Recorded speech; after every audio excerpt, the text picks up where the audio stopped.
Interview starting లో sir ప్రజాస్వామ్యంలో పెద్ద విజయాన్ని కట్టబెట్టారని చెప్పి కోన రవికుమార్ చెప్పిన పరిస్థితి. కానీ ఒక దశాబ్ద కాలం క్రితం వరకు రాష్ట్రంలో ఎన్నికలు అంటే హంగన్న పరిస్థితులే ఉండేవి. దశాబ్దం నుంచి జరుగుతున్న ఎన్నికల్లో అయితే 151 లేదంటే 171 ఇంత ఫ్లక్చువేట్ ఎందుకు అవుతున్నాయి రాష్ట్రంలో పరిస్థితులు? అంటే 2019లో చంద్రబాబు నాయుడు గారి మీద, ప్రభుత్వం మీద మేము వ్యతిరేకత ఓడిపోలేదు. ఇక్కడ గమనించాలి. ఒక్క ఛాన్స్. 2019లో జగన్మోహన్ రెడ్డి సింపతితో గెలిచారు. చంద్రబాబు నాయుడు గారి పరిపాలన బాగులేదని ప్రజలు ఓడించాల. అప్పుడు ఎందుకు సార్ సింపతి వచ్చి?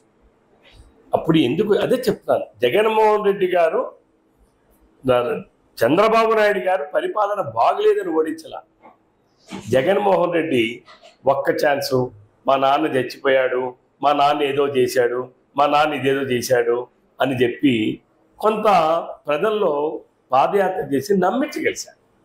ఒకే అబద్ధాన్ని ఇద్దరు తండ్రి కొడుకులకి ఆ యాత్ర ఉంది. రాజశేఖర రెడ్డి గారికి ఉంది, జగన్మోహన్ రెడ్డి గారికి ఉంది. ఇద్దరు తండ్రి కొడుకులు కూడా ఒక అబద్ధాన్ని 1000 సార్లు మాట్లాడతారు. అంటే ప్రజల్ని నమ్మిస్తారు.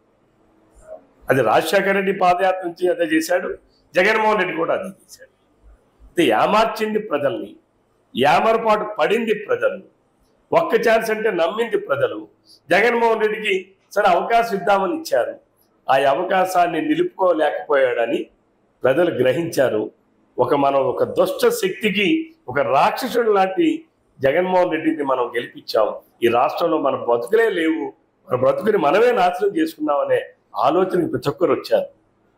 ఆ రోజు చదువుకున్న మేధావులు కూడా 2019లో జగన్మోహన్ రెడ్డి గారికి ఓటేశారు.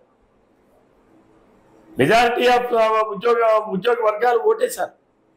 మేము ఆ రోజు ఓడిపోయింది 12 లక్షల ఓట్లు తేడాతోనే. దానికి కొన్ని political reasons, not administrative reasons.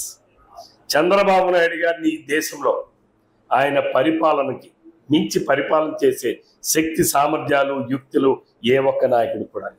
ఈ నేపథ్యంలోనే ఇలాంటి రిజల్ట్స్ వస్తున్న సందర్భంలోనే ఈవీఎం ట్యాంపరింగ్ అన్న అంశం దేశవ్యాప్తంగా సంచలనం చెప్తున్న పరిస్థితి. అది అసలు సాధ్యమంటారు? అసలు ఏమండి, 2019లో జగన్మోహన్ రెడ్డికి 151 సీట్లు వచ్చినప్పుడు ఈవీఎం ట్యాంపరింగ్ల వల్లనే జరిగాయని ఆయన ఒప్పుకుంటే, 2024లో కూడా ఈవీఎం ట్యాంపరింగ్ వల్లనే గెలిచామని మేము ఒప్పుకుంటాం.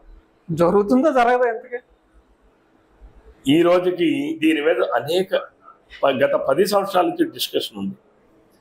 మేము 2004లో చంద్రబాబు నాయుడు గారు ఆ రోజు అభ్యర్థులు చేసి ఉండాల్సింది. ఆయన టెక్నాలజీ మీద ఉన్నటువంటి విపరీతమైనటువంటి ప్రేమతో ఇది ఒక అద్భుతం భావించారు. కానీ ఒక మనిషికి ఉండేటటువంటి ఫీలింగ్స్, మనసులో కలిగే ఫీలింగ్స్, మైండ్ ద్వారా వచ్చే ఫీలింగ్స్, ఇది అక్కడ ఆవిష్కరణతో అవుతాయి, అది చూడాలి, ఆ ఫీలింగ్ వేరు అన్న భావనని, సైకలాజికల్ దీన్ని ఇచ్చిపెట్టేశారు. దానివల్ల ఈవీఎంకి ఆ రోజు అనుమతిని ఆ రోజు అందరూ యాక్సెప్ట్ చేశారు. తర్వాత కాలంలో ఇది చేశారు. నేనైతే ఈవీఎం ట్యాంపరింగ్ జరిగాయని నేను ఒప్పుకోను, కానీ బట్ ఈ విధానం వద్దు, బ్యాలెట్ పేపర్ విధానమే కావాలి. అదేంటి సార్ అది? ఎస్, ఎందుకంటే నా ఓటు నేను ఎవరికి వేశాననేటటువంటి నా స్వాతంత్రం, ఓటు వేయడానికి నాకు ఎంత స్వాతంత్రం ఉందో, వేసిన ఓటును కూడా నేను నా అనుభూతితో ఓటు వేయాలి. ఆ ఫీలింగ్ రావాలి. ఈవీఎం కూడా అంతే. ఈవీఎంలో రాదు. మిషనే, మ్యానే కదా. మనిషి మిషన్ అవుతాడా, లేదు మిషన్ మనిషి అవుతుందా? చెప్పండి. మన రోబోలు కనిపెట్టాం, అన్ని పనులు చేస్తుంది రోబో. సంసారం చేస్తుందా? మనిషే కదా. మనిషి చేసిన అన్ని పనులు రోబో చేస్తుంది. మీలాంటి ఫీలింగ్తో ఎంతమంది ఉంటుంటారు రాష్ట్రం? అందరూ ఉందా? ఎవరికైనా అనుభూతి ఒకటే కదండి. మీరు ఫీల్ కారా? మీకు అనుభూతి అక్కర్లేదా? మనం ఎందుకండి ఈరోజు టూరిజం అని చెప్పి ఎక్కడెక్కడికి వెళ్తున్నాం? దేనికోసం వెళ్తున్నాం? ఎందుకోసం వెళ్తున్నాం? అనుభూతి కోసమే కదా.